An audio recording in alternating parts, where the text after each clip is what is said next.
ಎಲ್ಲಾ ವೀಕ್ಷಕರಿಗೆ ಅಮೃತ ಜೈ healthy life ಸ್ಟೈಲ್ಗೆ ಮತ್ತೊಮ್ಮೆ ಸ್ವಾಗತ.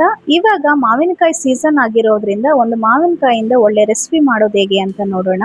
ತುರಿದಿರೋ ಮಾವಿನಕಾಯಲ್ಲಿ ಗೊಜ್ಜು ಅಥವಾ ಪಿಕ್ಕಲ್ ತರ ಮಾಡೋದು ಹೇಗೆ ಅಂತ ನೋಡೋಣ. ಮೊದಲನೇದಾಗಿ ಒಂದು ಮಾವಿನಕಾಯಿ, ಹಸಿ ಮಾವಿನಕಾಯಿ ತಗೊಳ್ಬೇಕು. ಹಣ್ಣು ಅಲ್ಲ, ಇದು ಕಾಯಿ. ನಾನ್ ತಗೊಂಡಿರೋದು ಹುಳಿ ಮಾವಿನಕಾಯಿ. ಇದು ತಗೊಂಡು ಅದ್ರ ಸಿಪ್ಪೆಯನ್ನ ತೆಗೆದು ತುರ್ಕೊಳ್ಬೇಕು. ಫಸ್ಟ್ ನಾವು ತುರಿದು ಮಾಡೋದ್ರಿಂದ ತುರ್ಕೊಳ್ತಾ ಇದ್ದೀನಿ, ಇಲ್ಲ ನೀವು ಕಟ್ ಮಾಡಿ ಆದ್ರೂ ಮಾಡ್ಕೊಳ್ಬಹುದು. ಈಗ ಎಲ್ಲ ಸಿಪ್ಪೆ ತೆಗೆದು ಆಯ್ತು, ಇದನ್ನ ತುರ್ಕೊಳ್ಳೋಣ. ಈ ರೀತಿಯಾಗಿ ಪೂರ್ತಿ ಕಾಯಿನ ತುರ್ಕೊಳ್ಬೇಕು.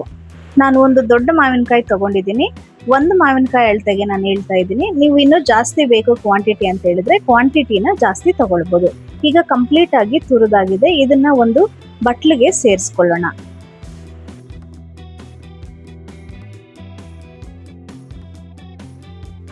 ಬಟ್ಲಿಗೆ ಸೇರಿಸ್ಕೊಂಡಾಗಿದ ನಂತರ ಅದಕ್ಕೆ ಮಸಾಲೆನ ರೆಡಿ ಮಾಡ್ಕೊಳ್ಬೇಕು. ಉಪ್ಪಿನಕಾಯಿಗೆ ಆಗುವಂಥ ಮಸಾಲೆ, ಸ್ವಲ್ಪ ಮೆಂತೆನ ಸೇರಿಸ್ಕೊಳ್ತಾ ಇದ್ದೀನಿ.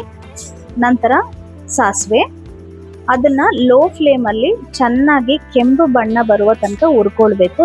ನೆನ್ಪಿಟ್ಕೊಳ್ಳಿ, ಸಿಮ್ಮಲ್ಲಿ ಇಟ್ಕೊಂಡು ಹುರಿದ್ರೇನೆ ಅದು ಒಂದು ಚೆನ್ನಾಗಿ ಸ್ಮೆಲ್ ಬರುತ್ತೆ, ಸಿಯೋದಿಲ್ಲ. ಹುರಿದು ಎತ್ತಿಟ್ಕೊಂಡ ನಂತರ ಒಂದು ಬಾಣಲಿಗೆ ಎಣ್ಣೆ ಹಾಕೊಳ್ಳಿ. ನಾನು ಸ್ವಲ್ಪ ಎಣ್ಣೆ ಸೇರಿಸ್ಕೊಳ್ತಾ ಇದ್ದೀನಿ, ನೀವು ಜಾಸ್ತಿ ಹಾಕೊಳ್ಬೋದು. ಸಾಸಿವೆ, ಬೆಳ್ಳುಳ್ಳಿ, ಒಣಮೆಣಸಿನಕಾಯಿ, ಕರಿಬೇವಿನ ಸೊಪ್ಪು, ಅರಿಶಿನ ಪುಡಿ, ಖಾರದ ಪುಡಿ,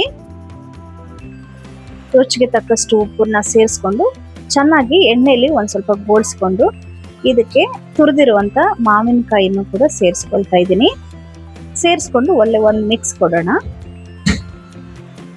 ಈಗ ಮಸಾಲೆ ರೆಡಿ ಮಾಡಿ ಇಟ್ಕೊಂಡಿರೋದನ್ನ ಗ್ರೈಂಡ್ ಮಾಡ್ಕೊಂಡು ಬಂದಿದ್ದೀನಿ, ಅದನ್ನು ಕೂಡ ಸೇರಿಸ್ಕೊಳ್ತಾ ಇದ್ದೀನಿ. ಇನ್ನು ಸ್ವಲ್ಪ ಎಣ್ಣೆಗೆ ಲಾಸ್ಟಲ್ಲಿ ಸೇರಿಸ್ಕೊಳ್ಳೋದಕ್ಕೆ ಎತ್ತಿಟ್ಕೊಳ್ತೀನಿ. ಅದಕ್ಕೆ ಖಾರದ ಪುಡಿ, ಸ್ವಲ್ಪ ರುಚಿಗೆ ತಕ್ಕಷ್ಟು ಉಪ್ಪು, ನೀವು ಖಾರ ನೋಡಿಕೊಂಡು ಖಾರದ ಪುಡಿನ ಸೇರಿಸ್ಕೊಳ್ಬೋದು. ಮಾವಿನಕಾಯಿ ಸೇರಿಸ್ಕೊಂಡಿದ ತಕ್ಷಣ ಫ್ಲೇಮ್ನ ಆಫ್ ಮಾಡಿಬಿಡಿ. ನಂತರ ಒಳ್ಳೆ ಮಿಕ್ಸ್ ಕೊಟ್ರೆ ಇವತ್ತಿನ ತುರಿದಿರುವಂಥ ಮಾವಿನಕಾಯಿ ಗೊಜ್ಜು ಅಥವಾ ಉಪ್ಪಿನಕಾಯಿ ರೆಡಿ ಆಗುತ್ತೆ. ಈಗ ಬೌಲ್ಗೆ ಸರ್ವ್ ಮಾಡ್ಕೊಳ್ಳೋಣ. ಇದನ್ನ ಉಪ್ಪಿನಕಾಯಿ ಜಾರ ಅಥವಾ ಗಾಜಿನ ಬಾಟ್ಲಿಗೆ ಇಟ್ಕೊಂಡು ಫ್ರಿಡ್ಜಲ್ಲಿ ಇಟ್ಕೊಂಡ್ರೆ ಒಂದು ತಿಂಗಳು ತನಕನೂ ಬರುತ್ತೆ. ಈಗ ಕಾಯಿಸಿರುವಂಥ ಎಣ್ಣೆಗೆ ಹುರಿದಿರುವಂಥ ಮಸಾಲೆನ ಸೇರಿಸ್ಕೊಂಡು ಮಿಕ್ಸ್ ಮಾಡ್ಕೊಳ್ತಾ ಇದ್ದೀನಿ. ನೀವು ಫಸ್ಟ್ ಟೈಮ್ ನಮ್ಮ ಚಾನೆಲ್ನ ನೋಡ್ತಿದ್ರೆ ಸಬ್ಸ್ಕ್ರೈಬ್ ಮಾಡಿ, ಶೇರ್ ಮಾಡಿ. Thank you for watching.